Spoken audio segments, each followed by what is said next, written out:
Knowing what to keep, what to sell, and what to recycle in Arc Raiders in order to stop your stash getting completely out of control is the biggest question everyone keeps asking, and I've come up with what I think is a pretty simple way for you to remember and track what you should be keeping. I've got some general tips and advice on items and item types and what you should be doing with them. And on top of that, I've also got easy to read graphics of all the items you'll need to max out all of your workbenches, scrappy, all quest items, and all expedition project items that you can then use to help you keep track, as well as a few tips along the way of where to find some of the trickier items. First, let's chat about general housekeeping, but don't forget about the chapters in the video timeline if you want to skip straight ahead onto the key specific items needed for your upgrades, quests, and expeditions. So putting those things aside for a minute and talking more generally, essentially you're going to want to keep stuff that you're going to want to use in raids. This is going to include guns you like using, attachments, ammo, shields, augments, med items, and utility items, as well as any means of upgrading or repairing those things. This doesn't mean you need to hoard all of these if you have a bunch of shotgun upgrades but you don't use shotguns much, or stacks of grenades but you never use them.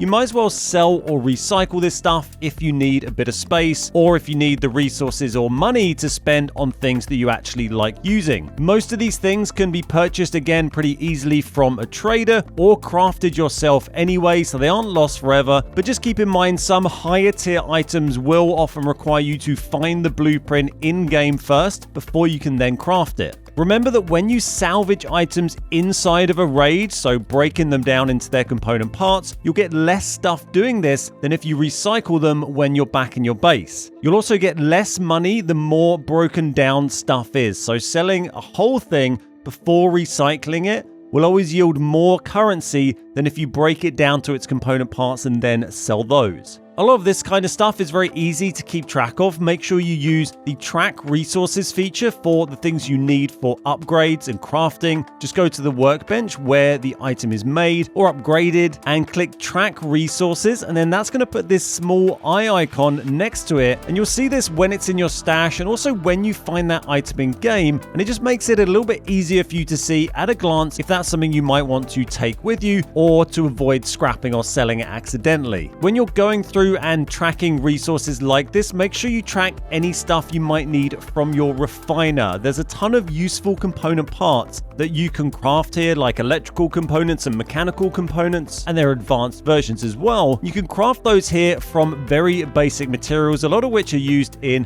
gun and workbench upgrades as well. You can also buy a lot of very useful components from the trader Celeste by using seeds, and this can save you having to worry about hoarding tons of those things in your stash and taking up loads of space, when you can just go and buy the ones you need each day with seeds or craft them in the refiner as and when you need them. You'll also want to keep a decent sized pile of all the 6 basic materials, or 5 materials and the bonus currency if you like. That's metal parts, rubber parts, plastic parts, fabric, chemicals, and also seeds. Having Scrappy the Rooster maxed out is going to help you get a good supply of these, especially seeds, but you'll also find them all pretty easily in raids. Most people are going to get by just fine with a few hundred of each of these, so don't feel you need to store up thousands and thousands of them, but stuff like metal parts can go very quickly. If you die a few times and you keep rebuying and upgrading your guns and ammo each time, that will drain very fast.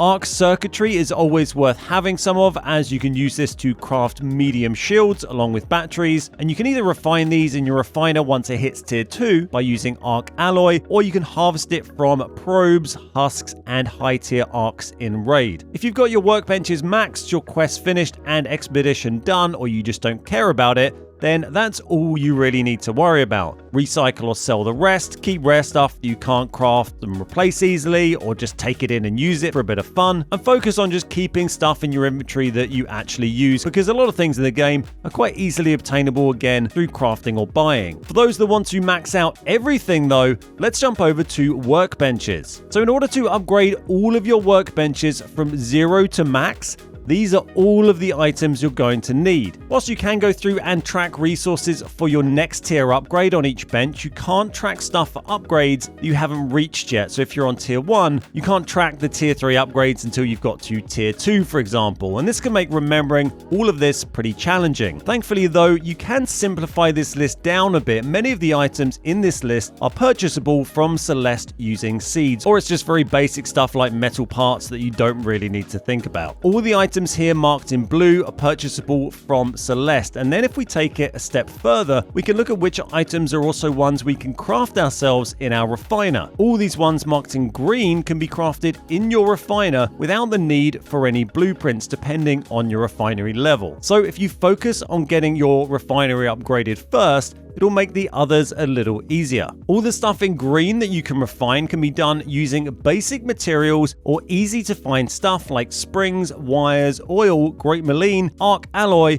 all of which is easy to find, and also all of which except arc alloy can be purchased directly from Celeste anyway. So what we really end up with for Workbench Upgrades is this list here. This is everything you'll need to actually find in a raid in order to upgrade your workbench. Everything else really you can craft or you can buy. So that's all taken out of this list. On the left, we have a ton of different arc drops. These are almost always worth hanging on to for some of your upgrades. Each of these is basically a unique drop from a different type of arc. So generally just kill every type of arc and make sure you keep its drops. Ticks are the little spider things. Hornets are very easy to find. Surveyors, you'll see them rolling around, and they have this big blue beam of light that comes out the top, and just go to them and then shoot them and keep chasing them around. You don't have to fully kill them. You can just keep looting the parts of them that fall off. Wasps are easy to find. Rocketeers are obviously massive and dangerous. You might want to get a hole cracker or some decent grenades to take those down. Likewise, for a bastion, you're also going to need some good firepower for those. Sentinels are the higher tier sniper turret things. You see them around quite often on night mode, but occasionally in daytime. Pops are the little rolling balls that explode. Snitches you will have seen. They'll fly up to you. You've got to kill them and take the snitch scanners. Leapers aren't too bad to take down with a few frags. Fireballs are the small rolling balls that set you on fire, very similar to pops. Bombardiers look just like bastions, but they fire rockets. And then on top of that, you're going to need arc alloy, which you can find on most arc bots. Arc power cells dropped also by almost all arcs as well. And arc circuitry you can find in probes, husks, and higher tier arcs. If you need any help locating any particular arc type, I'll put a link down below to the interactive map site, which shows you possible spawn locations for each one. But keep in mind, they don't always spawn in those spots, so you might have to try a few times to find them. I've grouped the items on the right into some of their shared characteristics in order to make it easier for you to loot run these items. If you know where to go, they're quite easy to find. There's plenty of good options for finding these, but just for a little bit of help, for industrial and mechanical items, so that's going to be the rusted tools, rusted gears, industrial batteries, and motor,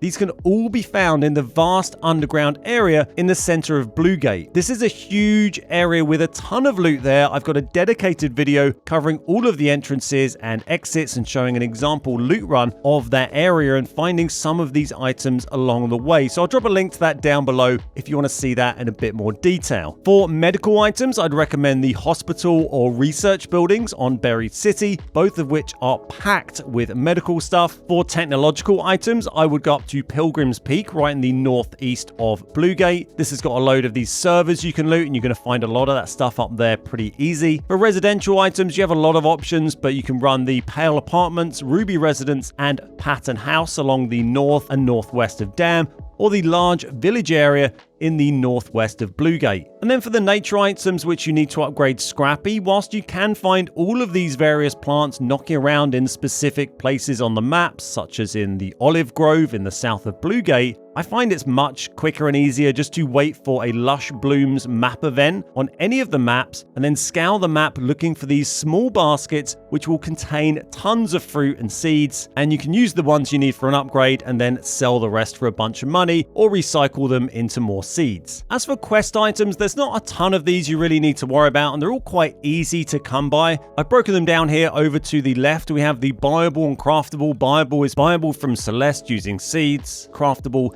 is craftable in your refinery. In the middle, we've got some more arc drops. Like we talked about earlier, these are all items dropped by specific bots in game, but you don't need any super high level ones here. Really, the leaper is the most challenging there, and you only need one. And then obviously there's some arc alloy as well, which should be easy to find. The only other stuff you're going to have to find in raid is the water pump, which can be found in mechanical and industrial areas and is pretty common. And again, just one fertilizer, which you can find in dam in the swamp dome area. There's lots of fertilizer knocking around there. If you want to do expeditions in Ark, this is basically the process where you go through and you voluntarily wipe at the end of the season. You get some bonus permanent benefits for that, kind of an end game thing if you've been grinding hard. Then these are the items you're going to need for expeditions. You have to go through them each tier at a time. You start at tier 1, and unlike all the other things in the game, you can actually submit these things in small amounts or in the full amount as well, so you can gradually chip away at it. You don't have to save up the whole amount first and then submit it. For tier 1, you're going to need 150 metal parts, 200 rubber parts, 80 arc alloy, and 15 steel springs. The metal, rubber, and steel you can all buy from Celeste. Arc alloy is pretty easy to get by farming bots. At tier 2, you'll need 35 durable cloth, 30 wires, 30 electrical components, and 5 cooling fans. Durable cloth and electrical components, both of those you can craft in your refiner with basic materials. The wires you can buy from Celeste if you need them. And then it's just the cooling fans you have to find in raid. They're technological items. Again, you can go up to Pilgrim's Peak in the northeast of Bluegate. That's where I found a few of mine. For tier 3, you'll need 5 light bulbs, which are electrical items. They should be pretty easy to find. There's a few electrical areas around on the dam map. Then 30 batteries, 20 sensors, and 1 Exodus module, which again, all of these can be bought from Celeste. At tier 4, you'll need 5 humidifiers. These are residential. You have plenty of options for running residential areas on most of the maps in the game. Then you'll need 5 advanced electrical components and 3 magnetic accelerators. These can all be made in your refinery. And then 3 Leaper Pulse units, so the units that are dropped by the Leapers. Then finally onto tier 5, you have to submit a load of coin value worth of stuff. So 250k coins worth of combat items. That's going to be guns, ammo, grenades, anything with these symbols here. 100k coins worth of survival items, so that's mostly healing items, augments, shields, stuff like that. 180k coins worth of provisions, which is going to be trinkets and food and that sort of thing. And then 300k worth of materials, which is pretty much everything that's left. That's all your general kind of crafting materials. That's all the stuff that you break down just for recycling. Anything with a little wrench icon, that's a material you can submit for this. So that's about everything for today. Hopefully you found that useful and it gave you a few pointers as to what you should hang on to and what you can safely get rid of. If you've got any other tips you want to offer other people, drop them in the comment below. Let me know your feedback and we could all help each other out along the way. Thanks so much for watching. Don't forget to drop a like and a sub if you enjoyed the video. My name's Ben, we are the Beard Guys, and I'll see you next time.